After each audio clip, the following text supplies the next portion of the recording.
Inequality is the hardest problem society has ever had to tackle. Every nation across the globe has fought one battle or another for equality. Now women across the world are fighting for theirs.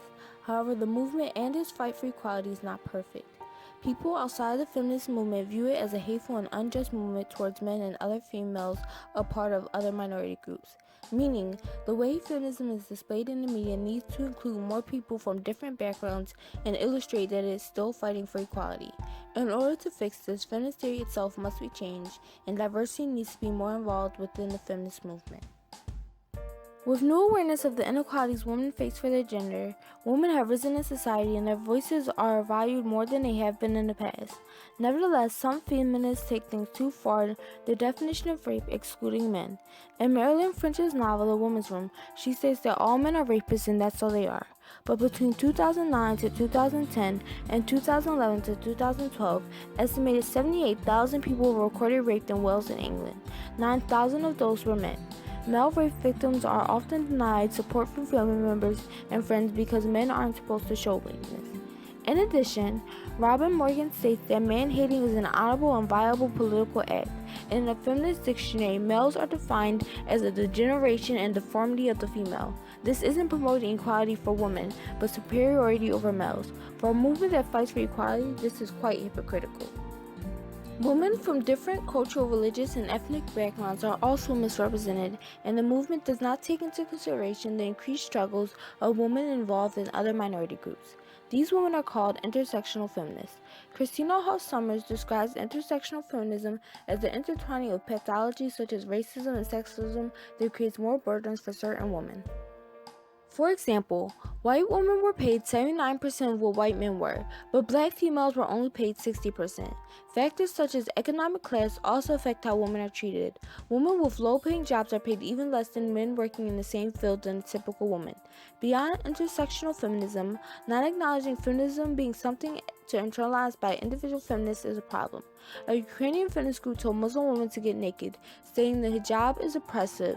Muslim feminists are told by feminists that the very nature of Islam is oppressive and that Sharia law, the legal system governing members of the Islamic faith, is against women.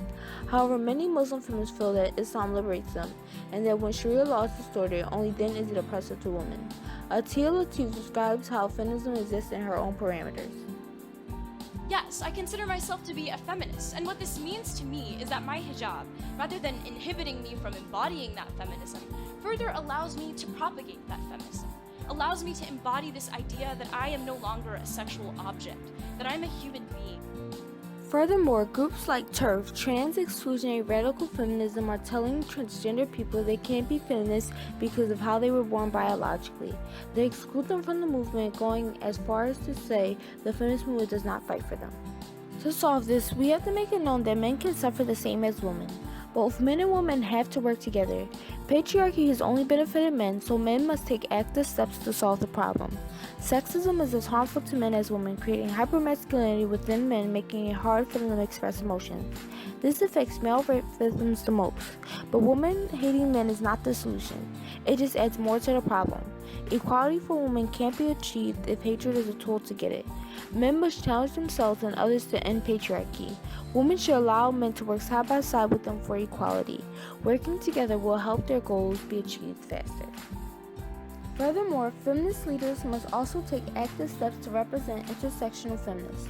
The feminist movement must put focus on the issues these women face. The framework of feminist theory must be changed to suit all women of cultural, ethnic, and religious backgrounds. Feminists must not let their differences divide them. Women won't have their roles elevated in society if they can't choose to be better than the men that oppress them. They must choose to look at each woman's issues and take them as their own. That's what it means to be a united front. In England, plans are already being initiated to help women with lower economic status. The Foster Society, a prominent feminist group, calls on the government to introduce a women's employment strategy. It is important to take notice of the struggles of other women, despite various backgrounds. The issues women face because of their sex must be acknowledged. It should not, however, put down people of other genders or misrepresent other women in the movement.